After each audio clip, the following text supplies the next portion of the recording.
Dans le langage du blason, les figurés présents sur les écus armoriés sont nommés des meubles et des pièces. Après les émaux, ils sont des éléments primordiaux des armoiries et sont souvent les principaux moyens d'identification de leurs porteurs. Qui ne connaît pas les léopards d'Angleterre ou les fleurs de lys de France, par exemple? Mais quels sont ces meubles et ces pièces et comment s'agencent-ils sur l'écu? Si vous vous posez cette question, je vous invite à prendre avec moi une bouffée d'héraldique. Et c'est un fait de société d'une ampleur considérable que l'apparition des armoiries. Parlant blason, Lambel, Bastogne, ce sont les cadets de Gascogne, de Carbon, de Casteljaloux. Et bah celui-là, avec les deux vipères rouges. Ah celui-là c'est plus qu'un clan, c'est la Carmélide. La Carmélide?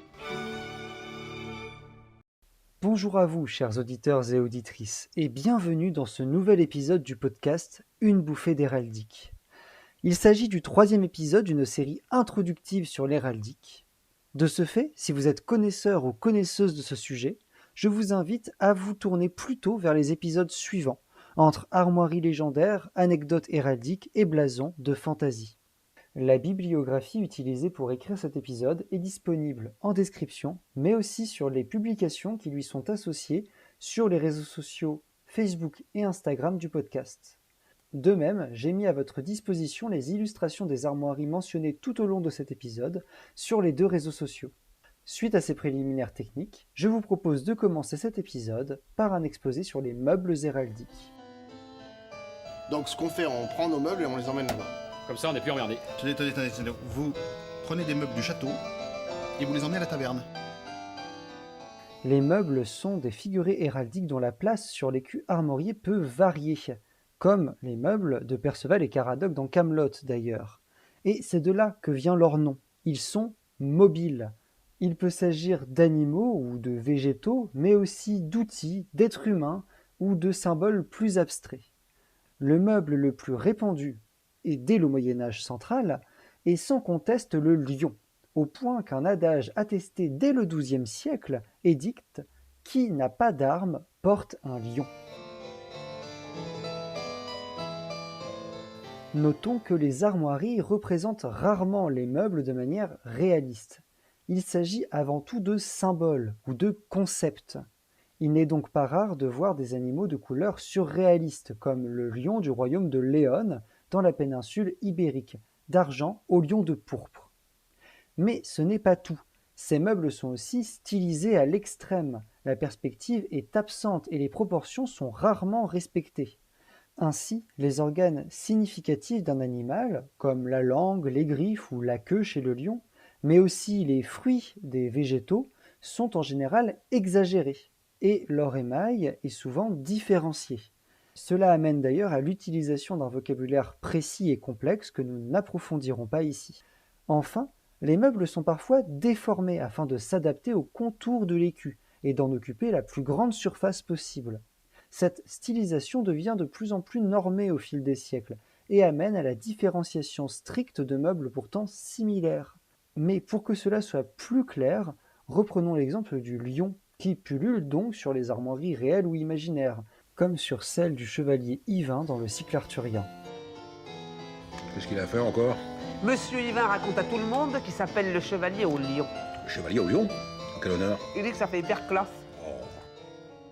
Mais nous aborderons les armoiries arthuriennes dans une autre série d'épisodes. Pour cet exemple-ci, reprenons plutôt les armoiries bien réelles du royaume de Léon. Le lion y est représenté en effet selon l'attitude normale de ce meuble, de profil et dressé sur ses pattes arrière. Dans cette position, dressé, un meuble est dit rampant. Toutefois, il est inutile de préciser dans le blasonnement qu'un lion est rampant, car cette position est alors sous-entendue.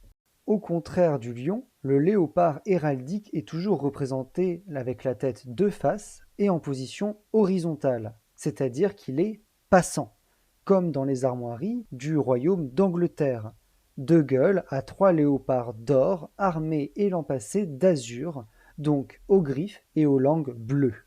De nouveau, il n'est pas nécessaire de préciser que les léopards sont passants, ou bien que leur tête est de face, car il s'agit de la position normale et de l'attitude caractéristique de cet animal en héraldique. Michel Pastoureau, à la suite de nombreux héraldistes anglais et allemands, considère que les léopards héraldiques étaient à l'origine des lions, dont les héros d'armes auraient progressivement accentué les différences graphiques, peut-être pour des raisons techniques.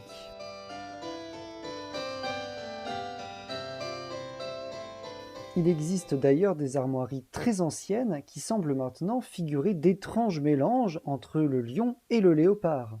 C'est le cas des armoiries du royaume de Danemark, d'or à 9 cœurs de gueule rangés en 3 pales et à 3 lions passants d'azur, couronnés et armés d'or, et l'an passé de gueules. Revenons sur ce blasonnement. Le champ de l'écu est donc jaune, avec 9 cœurs rouges qui sont placés en colonnes 3 par 3. Ils sont donc rangés en 3 pales. Les pales sont des pièces verticales sur lesquelles nous reviendrons plus tard. Entre ces cœurs, 3 lions bleus sont représentés, et ces lions portent des griffes et une couronne jaune, ainsi qu'une langue bleue. Ils sont de profil, ce qui les définit en héraldique comme des lions, mais leur position horizontale n'est pas habituelle, ils sont passants. Certains blasonnements des armoiries danoises les décrivent même comme des lions léopardés, et à l'inverse, des léopards rampants, dressés donc, sont parfois dits léopards lionnés.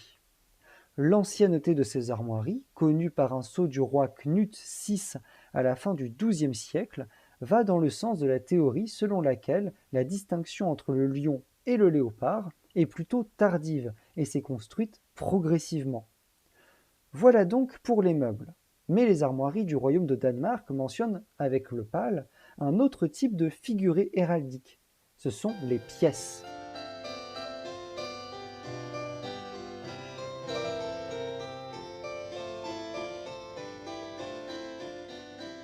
Les pièces, parfois nommées pièces honorables, sont en héraldique des figurés géométriques de grande taille et dont la position sur l'écu est plus immuable, moins mobile que celle des meubles. Comme pour les partitions présentées dans l'épisode précédent, les traits déterminant ces pièces ne sont pas toujours droits, mais parfois en dents de scie ou en vaguelettes par exemple. Ils sont alors décrits selon un vocabulaire que nous n'évoquerons pas ici. Plusieurs pièces reprennent par ailleurs un vocabulaire proche de celui des partitions.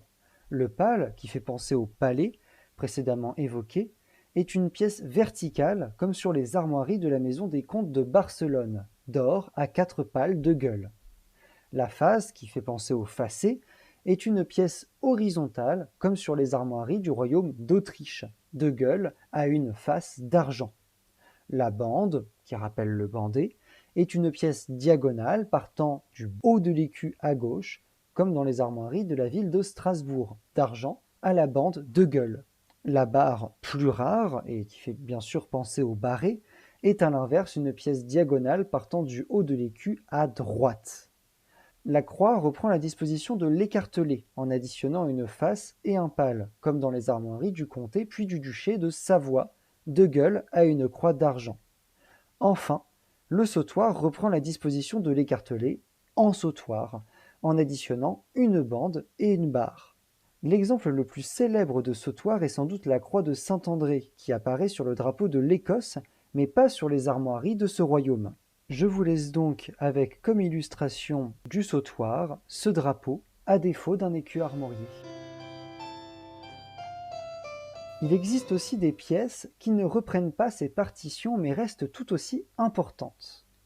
Le chef est une pièce horizontale qui occupe la partie supérieure de l'écu, comme dans les armoiries de la ville d'Orléans, qui sont de gueule à 3 cailloux en cœur de lys d'argent, au chef cousu d'azur, chargé de 3 fleurs de lys d'or. Pour préciser un peu ce blasonnement, les 3 meubles décrits comme des cailloux en cœur de lys sont d'origine incertaine. Quant au chef, il est dit cousu, afin de contrevenir à la règle de contrariété des couleurs présentée dans l'épisode précédent. D'azur, il ne devrait pas pouvoir être posé sur une couleur comme le gueule ici, mais sur un métal comme l'or ou l'argent. En étant cousu, il est donc décrit comme au même niveau que le champ de l'écu. De tels chefs, cousus ou non, sont souvent utilisés pour présenter une allégeance, ici au royaume de France, dont les armoiries sont d'azur à 3 fleurs de lys d'or à partir du XIVe siècle. Et cela explique qu'il soit courant dans l'héraldique municipale. Le chevron est quant à lui formé par la jonction de deux pièces diagonales dont la pointe serait tournée vers le haut de l'écu, comme dans les armoiries de la famille La Rochefoucauld, celle de l'écrivain du XVIIe siècle, duc de La Rochefoucauld. Ces armoiries sont burelées d'argent et d'azur, à 3 chevrons de gueule brochant sur le tout, le premier écimé. Nous ne reviendrons pas sur le burelet présenté dans l'épisode précédent, mais notons que ces chevrons sont dits brochant sur le tout, c'est-à-dire qu'ils sont placés au premier plan de l'écu, au-dessus du burelet.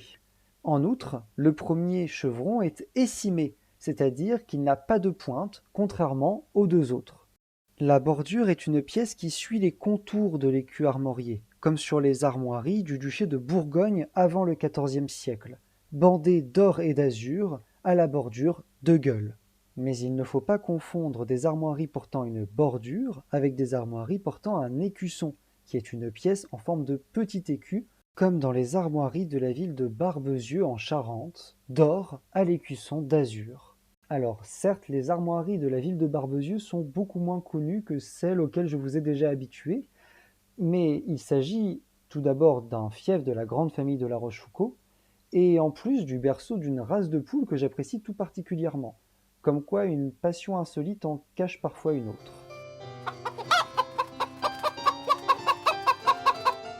Mais revenons à l'héraldique. Comme nous l'avons vu sur les armoiries d'Orléans, les meubles et les pièces ne sont pas incompatibles. Les pièces peuvent même être chargées de meubles, ce qui reste, ma foi, assez logique. C'est par exemple le cas dans les armoiries du duché de Lorraine, d'or à une bande de gueule chargée de 3 alérions d'argent. En héraldique, les alérions sont de petits aigles sans bec ni cerre. Notons qu'ils sont ici positionnés dans le sens de la bande, ce qui est la position normale de meubles chargeant des pièces, c'est-à-dire qu'ils prennent le sens de la pièce en question. Mais justement, puisque nous parlons de la position des meubles sur l'écu, notons qu'elle peut parfois suivre la forme de pièces. C'est le cas des chœurs dans les armoiries du royaume de Danemark, mais aussi des châteaux dans les armoiries de la région d'Ancien Régime du Poitou, telles qu'elles sont reconstituées par les érudits du XVIIe et du XVIIIe siècle, c'est-à-dire 2 gueules à 5 châteaux d'or posés en sautoir. Ici, les châteaux, positionnés donc de haut en bas en 2, 1 et 2, forment donc un sautoir, une forme de croix diagonale. Par ailleurs, la position d'un meuble peut aussi être décrite par rapport à celle des autres meubles du champ de l'écu, et ce selon un vocabulaire que nous découvrirons peut-être au fil de nos épisodes. Enfin, ces meubles peuvent aussi être placés sur des parties bien précises de l'écu dont il nous faut maintenant aborder la dénomination. Le chef de l'écu est la partie supérieure de celui-ci, celle où on retrouve justement la pièce nommée chef. La pointe de l'écu désigne alors la partie inférieure de celui-ci. Le centre est dénommé l'abîme ou le cœur, et enfin les côtés de l'écu sont appelés ses flancs. Comme vous pouvez le constater, l'écu est donc décrit comme le serait son porteur, bien humain. Il a un chef, c'est-à-dire une tête de caput en latin, à l'origine du mot chef, mais aussi un cœur et des flancs. Et d'ailleurs, dernière subtilité héraldique, les flancs de l'écu sont décrits comme si celui-ci se tenait face à nous. Le flanc droit de l'écu se trouve donc à notre gauche et son flanc gauche à notre droite. Et bien sûr, comme le langage du blason est toujours plus compliqué, le flanc droit du blason est nommé dextre, du latin dextra, droit, et le flanc gauche est nommé senestre, du latin sinister, gauche. Un élément à notre gauche sur les armoiries est donc posé à dextre de l'écu, et au contraire, un élément à notre droite sur les armoiries est posé à senestre de l'écu.